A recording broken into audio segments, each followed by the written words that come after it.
Greetings, everyone.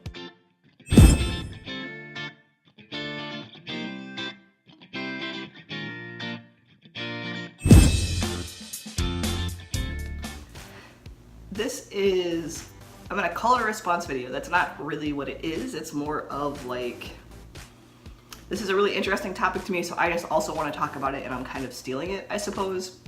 And I want to add like this layer of non-binary genderqueer perspective to it.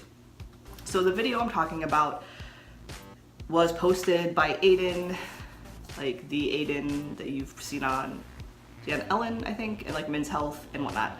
Maybe a month ago, maybe even a little bit more. I'll put a link up, but it's talking about this concept of people that transition, and if they transition and they view themselves more as, in his case, MTM, like male to male, versus FTM, or if you are MTF, if you would actually view yourself as FTF. And so the idea is that you were always your gender, you've just transitioned physically, so your body and the way society perceives you matches a gender, to simplify it.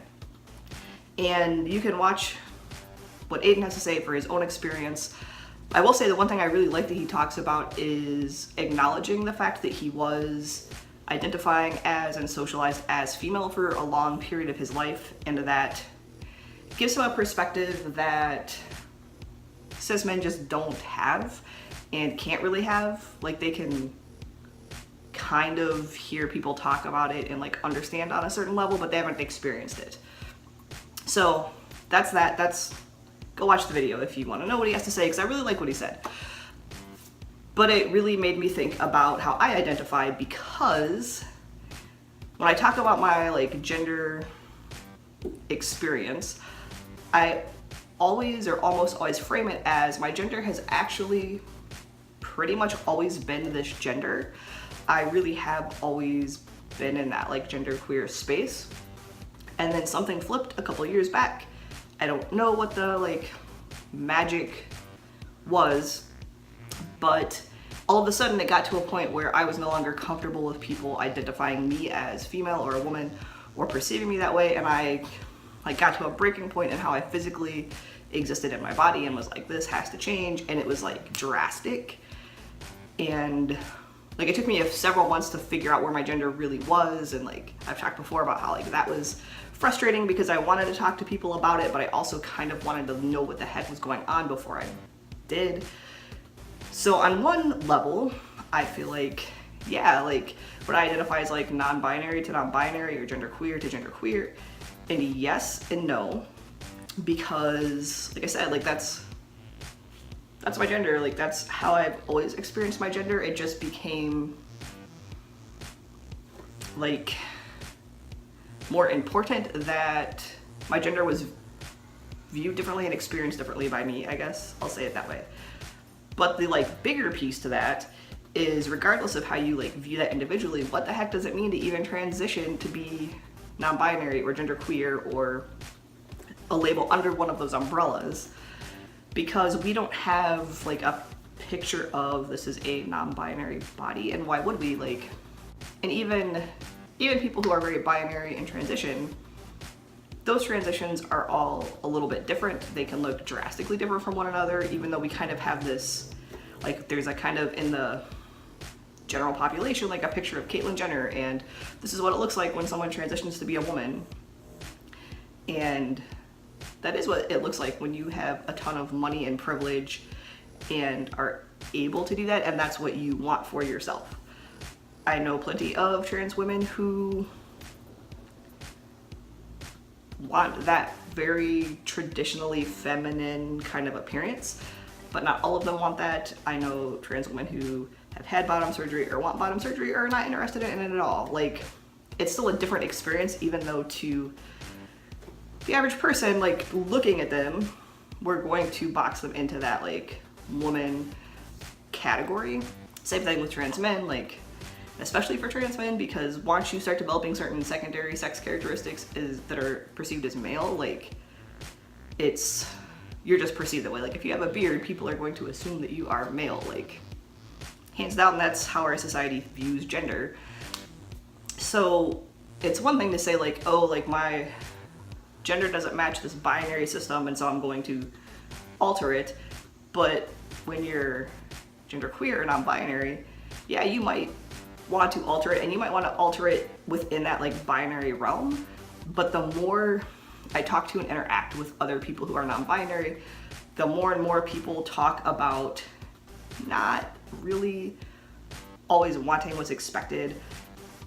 And so they kind of run into two gatekeeper scenarios. And the first is people who do want like that more binary type of transition, being told that they don't have a right to it because of their identity as being non-binary versus being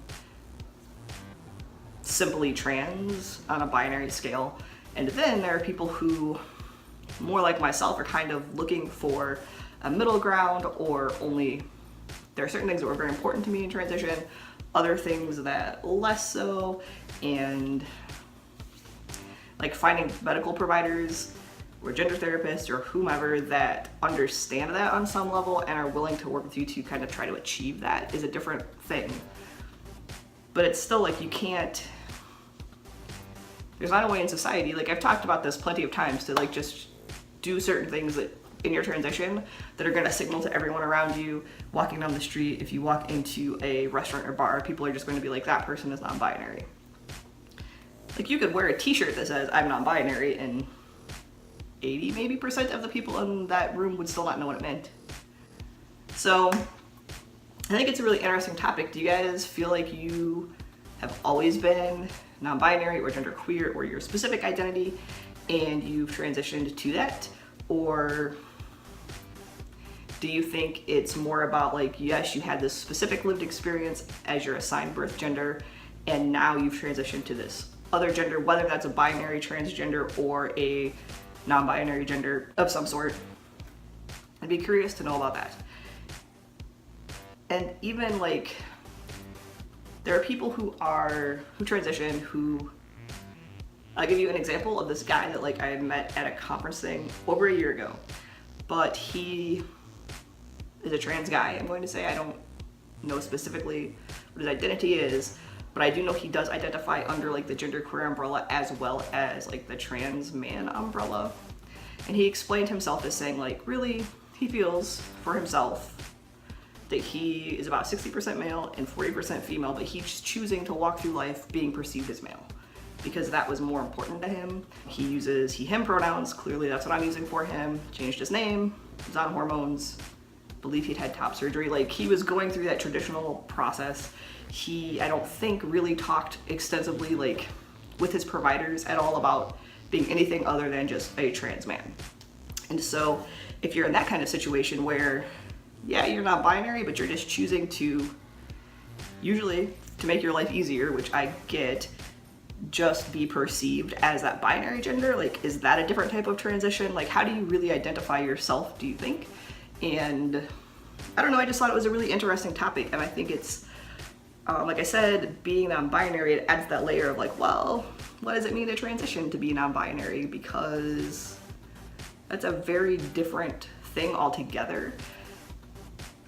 So that's it. I really wanted to talk about it, and like I said, this is less of a response and more of just like, let me add to some conversation around this because it is really interesting.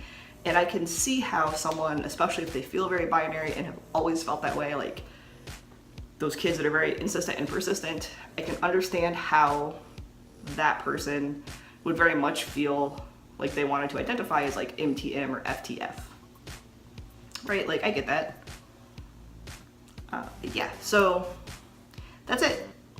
Have a great week. Bye.